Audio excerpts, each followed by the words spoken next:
Okay, we're going to start cleaning a large Brew 14 head. The tools that I've got out here that I'm using are an X-Acto knife, a little piece of a wet scrubber, the old-time pink wet scrubbers. These are no longer available anymore, so if you don't have one of these, you're going to have to substitute with something else. You can actually take the seam line off with the knife and then just go to the nylon glove. Okay, then I also have a white stain cleaning brush here also. Okay, so I'm going to start by taking the seam line off.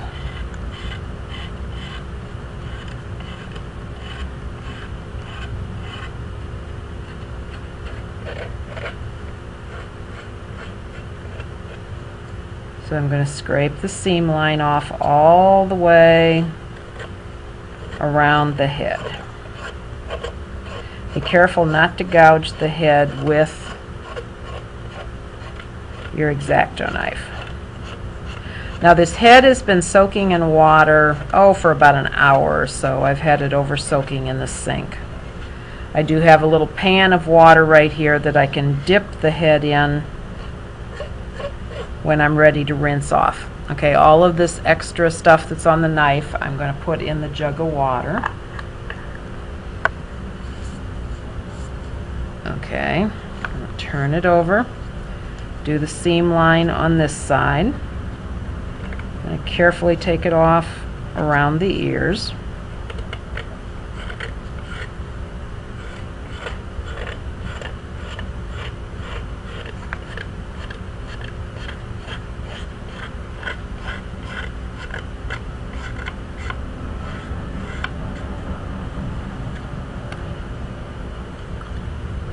Okay, I'm just rinsing my knife off in the water. I want to keep this head wet, but I don't need to be actually cleaning this in a bucket of water. I can do it over top of the towel. You don't need to actually do it in the water where you've got the water dripping all down your elbows and everything else. As long as the head is wet and you rinse it off occasionally is all that's necessary.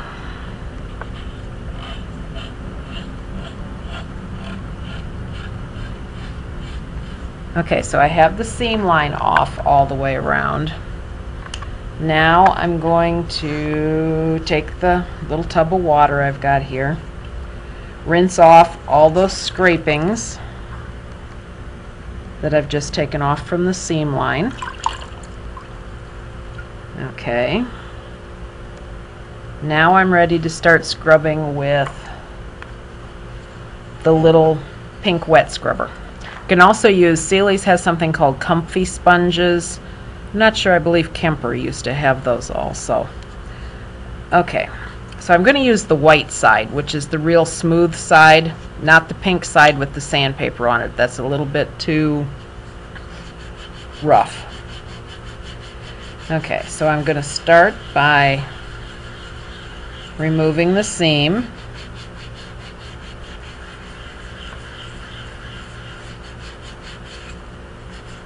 Going to carefully go around it on the ear.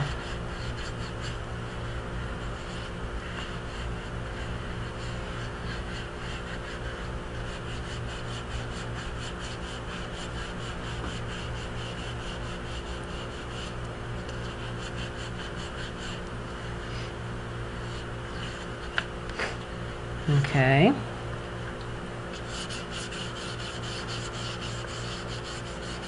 Go around the top of the head and then down the seam on this side of the head.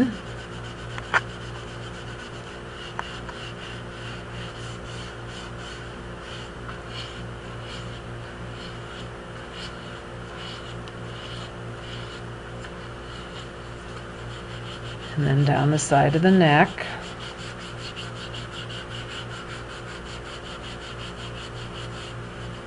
Now this head has been, I cut the eyes out and sized the eyes in the Greenware stage.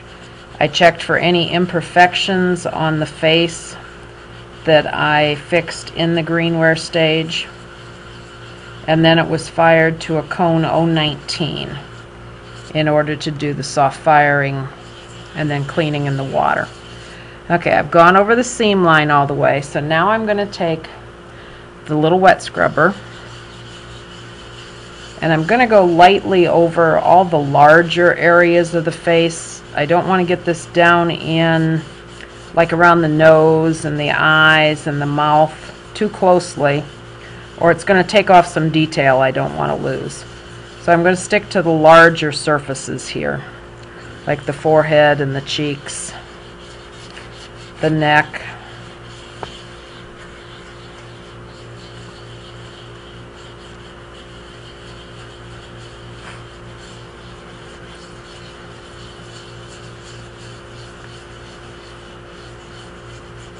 Okay, now I'm going to switch to this white stain cleaning brush.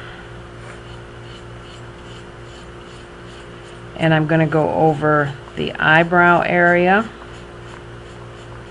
the eye area,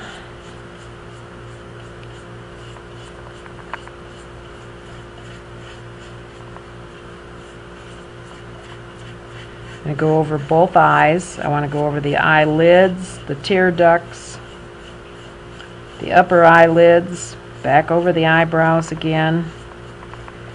Okay, I want to go over the nose. Make sure it's clean around the nose. Then I'm going to go down to the lips. Use the brush on the lips. I'm going to go into the little creases right here and around the chin.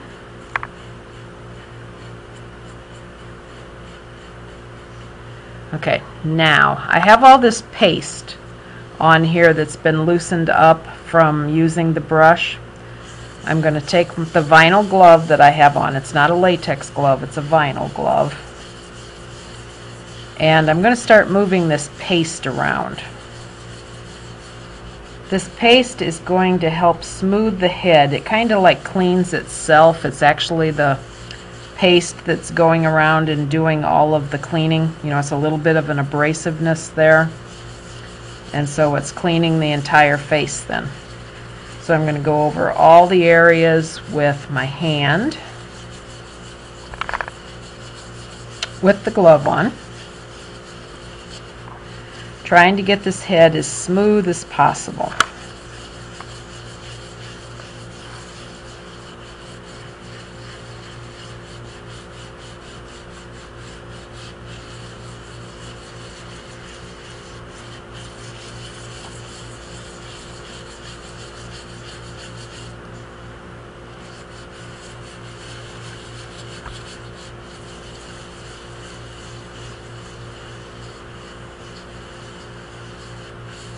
Okay, one thing I've noticed, the camera kind of speeds up the motion some.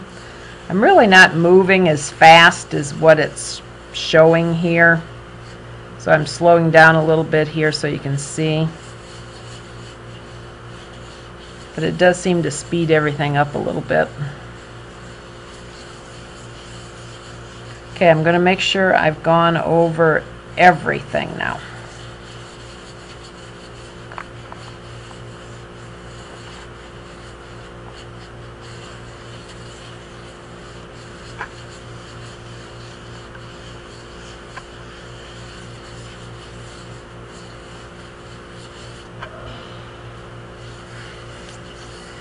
Top rim.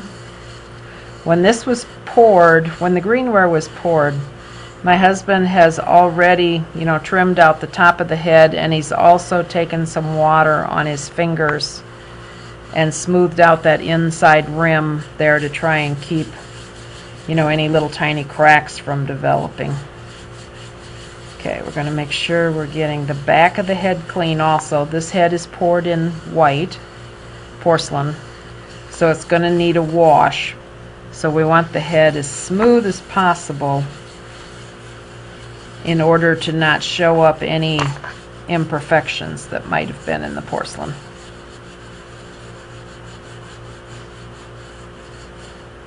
So around the ears. Okay, now you've noticed so far I haven't dipped this back in the water yet. I've been cleaning the whole thing with just a little bit of water on my fingers. I can keep the paste wet enough that I can continue to clean the entire head.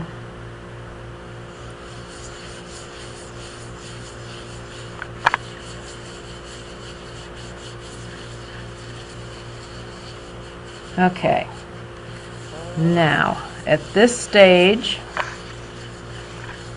I need to take it over to the sink, and under running water I'm going to take a very soft, large dusting brush, and I'm going to totally rinse this off so all the dust is off of here. So I will be back in just a minute or so. Can't get my camera over to the sink, so I'm going to take this over and rinse it real good. So I'll be right back. Okay, I'm back. I'm going to, now I've rinsed this head totally under the faucet with the clean water. I want to make sure that I have every bit of the paste off of there. I don't want any of that to fire on. It'll leave a rough substance that you won't be able to clean off. I also made sure while I had it under the faucet that I used this ladyfinger tool and slid that in the earring holes to make sure they weren't plugged up. Same way with this one. Okay, now when it's real shiny and wet like this from the surface water, you know, from rinsing it, you can't tell whether it's totally clean or not and if there's any scratches or anything there. So I actually need to set this off to the side, let it dry, 5-10 minutes or so, and then come back and check it and see if I see any imperfections, scratches, pinholes, anything like that. And if there is, then I'll, re-clean it again the same way I just did with water and the glove on my hand. Then when I know it's, totally finished, looks great, I'm going to put this in a kiln and I'm going to fire it to an 06. Not a cone 6, but an 06. I'm going to partially fire it to an 06. Then after it cools, I'm going to take it out, and then I'm going to use a super doll sponge. It's a little sponge that looks like this. I'm going to spritz the head with water from a water bottle after I take it back out after firing to a cone 06. I'm going to wet it with a spray bottle.